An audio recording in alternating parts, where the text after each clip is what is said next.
High all government job aspirants, welcome to my YouTube channel Zen studies for government jobs. তো আজকে আমরা discuss করব West Bengal police constable mains exam 2019-এর practice set number এটা 12, ঠিক আছে। এবং 2018 যে কনস্টেবল হয়েছিল তখন আমি 8টা প্র্যাকটিস সেট করিয়েছিলাম।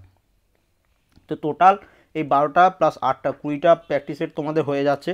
অবশ্যই এর আগের পার্টগুলো দেখে নেবে এবং এই ভিডিও ডেসক্রিপশনে তার আমি লিঙ্কগুলো দিয়ে রাখবো। এবং আর একটা বলে রাখি, যারা এই কনস্টেবল মেন্স দিচ্ছ তোমাদের আমি দেখবে লাইভ মক টেস্ট করাতাম 1 থেকে 114 পর্যন্ত ক্লাস আমি টোটাল করিয়েছিলাম।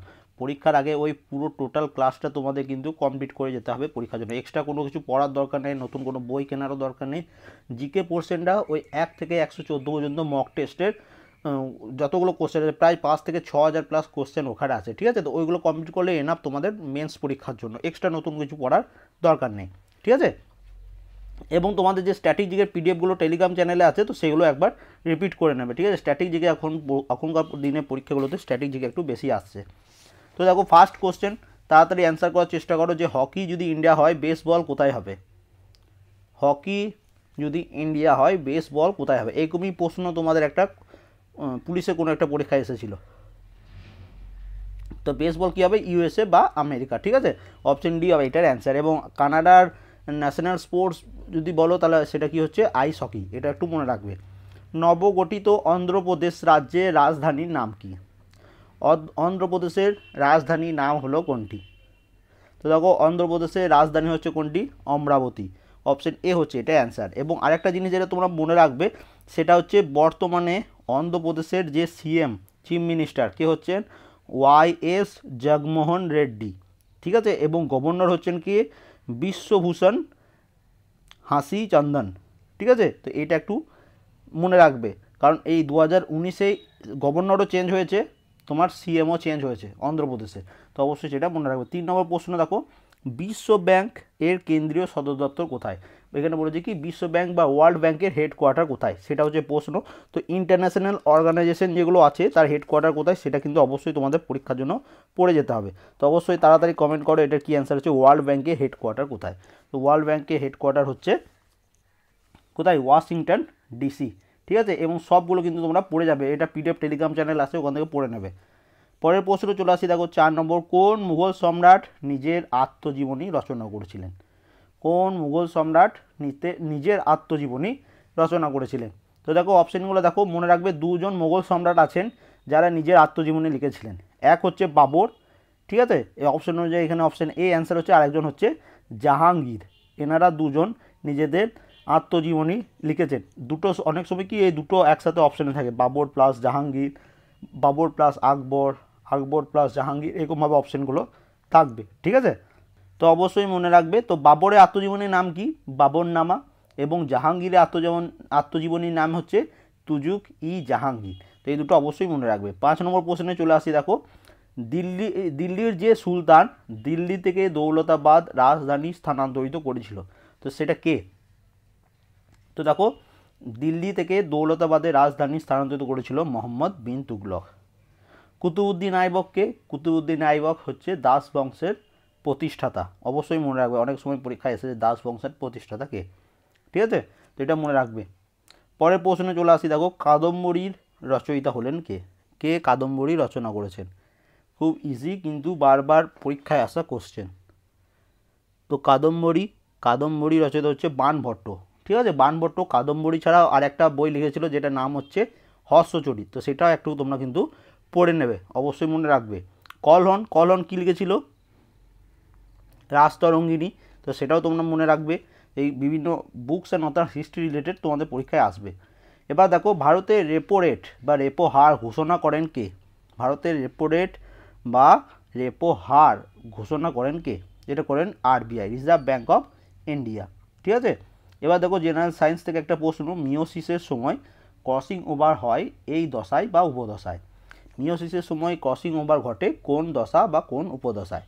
তো এখানে এটা অ্যান্সার কী হবে, এটা আমি তোমাদের কিন্তু আগেও পড়িয়েছি অনলাইন মক টেস্টে, সবাইকে সঠিক অ্যান্সার দিতে হবে। তো এখানে এটা অ্যান্সার কী হচ্ছে, প্যাকিটিন। অপশান সি হচ্ছে এটার অ্যান্সার।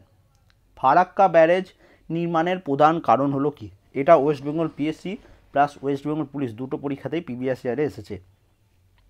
ফারাক্কা ব্যারেজ মনে রাখবে, ফারাক্কা ব্যারেজ নির্মাণের কারণ হচ্ছে কি, হুগলি নদীতে জলের যোগান বৃদ্ধি। অপশন বি হচ্ছে কিন্তু এটার অ্যান্সার। ঠিক আছে,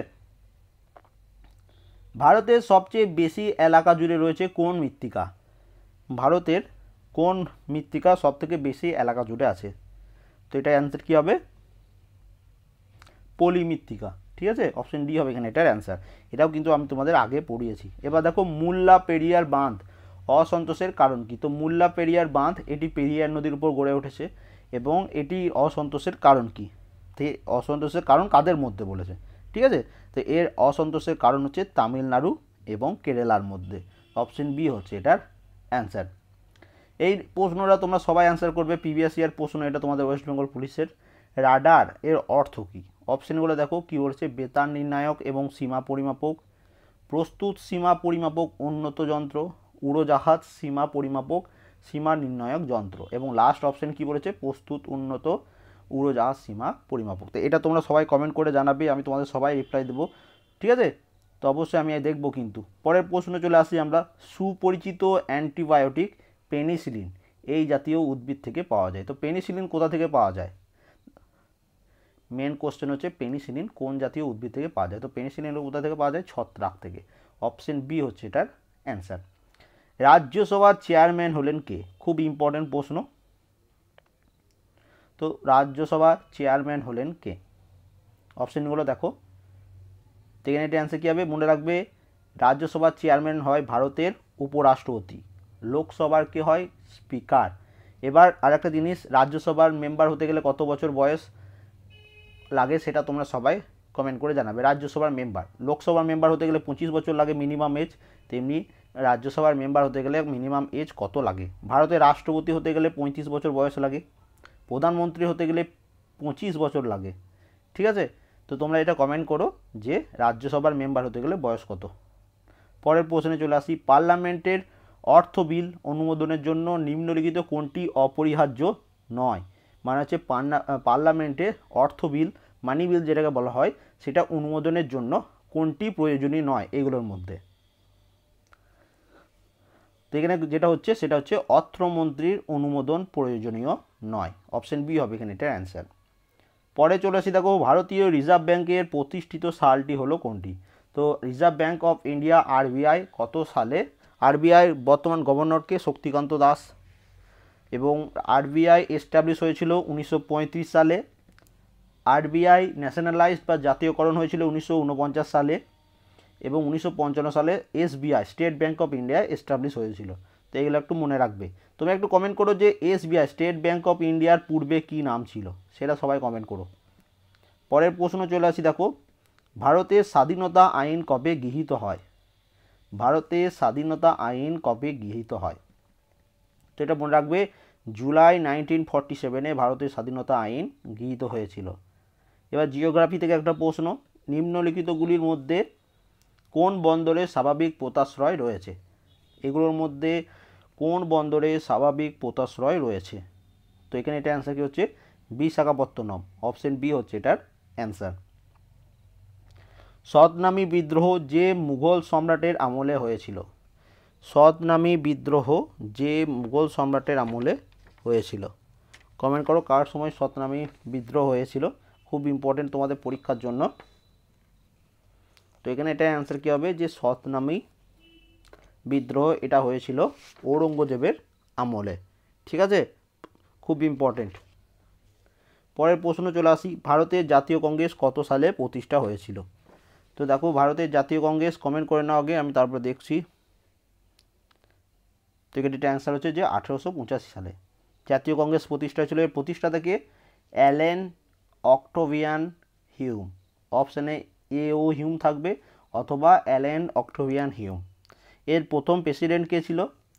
ডাব্লিউ.সি. ব্যানার্জি। ঠিক আছে, ডাব্লিউ.সি. ব্যানার্জি মানে কি? উমেশচন্দ্র ব্যানার্জি। কোথায় হয়েছিল? বোম্বেতে। ঠিক আছে, ফার্স্ট সেশন কোথায় হয়েছিল? বোম্বে। এটা একটু মনে রাখবে। পরে চলে আসি, দেখো এবং বাকি অপশানগুলো দেখো। অপশান সি ডিতে যেটা রয়েছে 1905 সালে কী হয়েছিল? বঙ্গভঙ্গ কে করেছিলেন? Lord Curzon. তো এগুলো একটু মনে রাখবে। পরে চলে আসি, দেখো চীনা পর্যটক হিউয়েন সাং ভারতে আসেন যার শাসনকালে? হিউয়েন সাং কার সময় ভারতে আসেন। তো হিউয়েনসাংয়ের নাম এইচ দিয়ে শুরু হচ্ছে এবং তিনি এসেছিলেন হর্ষবর্ধনের আমলে। ঠিক আছে, তো এটা একটু মনে রাখবে যে হর্ষবর্ধনের সময় হিউয়েনসাং ভারতে এসেছিলেন। ফাইয়েন এসেছিলেন কার সময়? ফাইয়েন এসেছিলেন দ্বিতীয় চন্দ্রগুপ্তের সময়। ঠিক আছে, মেগাস্তিনিস এসেছিলেন কার সময়? চন্দ্রগুপ্ত মৌর্য বা প্রথম চন্দ্রগুপ্তের সময় ভারতে এসেছিলেন। তো এগুলো একটু মনে রাখবে। মেগাস্তিনিসের লিখিত বইয়ের নাম কি? ইন্ডিকা। ঠিক আছে, এগুলো একটু মনে রাখবে। তারপর দেখো 1853 সালে ভারতের প্রথম রেল লাইন চালু হয় কোথা থেকে কোথা পর্যন্ত? রুটটা বলেছে এখানে কোনটা হবে। তো অপশন দেখো এবং অ্যান্সার করো।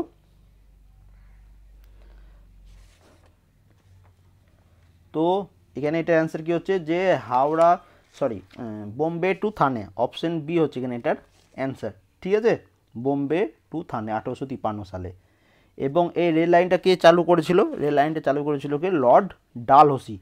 এছাড়া লর্ড ডালহৌসি আরেকটা কী করেছিল? লর্ড ডালহৌসি করেছিল বিধবা বিবাহ আইন। তো এটা কত সালে করেছিল বিধবা বিবাহ? 1856 সালে। আর কি করেছিল? এই বোম্বে টু থানে রেলপথ তো জানো কত সালে করেছিল? 1853 সালে। তো এই সালগুলো একটু মনে রাখবে কারণ তোমরা মেন্স পরীক্ষা দিচ্ছ। এবং অবশ্যই মক টেস্টগুলো আমি ভিডিও ডিসক্রিপশনে লিঙ্ক দিয়ে রাখবো, সেখান থেকে অবশ্যই দেখে নেবে। ঠিক আছে, 5-6 হাজার আরামসে তোমাদের জিকে আছে। তোমরা অনেক দিন ধরে যারা ফলো করছো তাদের কোনো অসুবিধা হবে না, যারা নতুন তাদের একটু অসুবিধা হতে পারে। তো অবশ্যই পরীক্ষাগুলো কমপ্লিট করে নেবে। তো নেক্সট প্রশ্ন দেখো কী বলেছে। কোনো গৃহে তড়িৎচালিত যন্ত্রপাতি পরস্পরের সহিত যুক্ত করা হয় কোন সজ্জায়? তো এখানে এটা অ্যান্সার কী হচ্ছে? আরেকটা কোশ্চেন বাদ পড়ে গেছে। আইন-ই আকবরী গ্রন্থের রচয়িতা কে? আইন-ই আকবরী গ্রন্থের রচয়িতা হলেন কে? তো আইন-ই আকবরী গ্রন্থের রচয়িতা হচ্ছেন আবুল ফজল। ঠিক আছে, পরে চলে আসি দেখো। কোনো গৃহে তড়িৎচালিত যন্ত্রপাতি পরস্পরের সহিত যুক্ত করা হয় কোন সজ্জায়? কোনো গৃহে তড়িৎচালিত যন্ত্রপাতি পরস্পরের সহিত যুক্ত করা হয় সমান্তরাল সজ্জায় বা প্যারালাল সজ্জায়। ঠিক আছে, লাস্ট প্রশ্ন। ভারতীয় সংবিধানের কোন সংশোধনীর মাধ্যমে ভোটার অধিকারের বয়স 21 থেকে 18 বছর করা হয়েছে? তো দেখো এখানে এটা অ্যান্সার কী হবে যে 61তম সংবিধান সংশোধনীর মাধ্যমে ভোটার অধিকারের বয়স 21 বছর থেকে 18 বছর করা হয়েছে। ঠিক আছে, এবং আরেকটা যেটা এখান থেকে প্রচুর ইম্পর্টেন্ট, 61তম আর্টিকেলে কী বলা আছে যে ভারতের রাষ্ট্রপতিকে তার পদ থেকে ইমপিচমেন্ট পদ্ধতির মাধ্যমে সরানো। ঠিক আছে, তো এই দুটোর মধ্যে কনফিউজ হবে না, খুব ইম্পর্টেন্ট তোমাদের পরীক্ষার জন্য। তো এই ছিল 25 কোশ্চেন আউট অফ 25। কার কত স্কোর হচ্ছে অবশ্যই কমেন্ট করবে। তোমাদের যে বন্ধু এই West Bengal police constable men's পরীক্ষা দিচ্ছে তাদের সাথে অবশ্যই ভিডিওটা শেয়ার করে দেবে। অ্যান্ড এটার পিডিএফ আমি টেলিগ্রাম চ্যানেলে আপলোড করে দেবো, সেখান থেকে তোমরা পিডিএফগুলো ডাউনলোড করে নেবে। ঠিক আছে, ফিজ দে। And thank you for watching.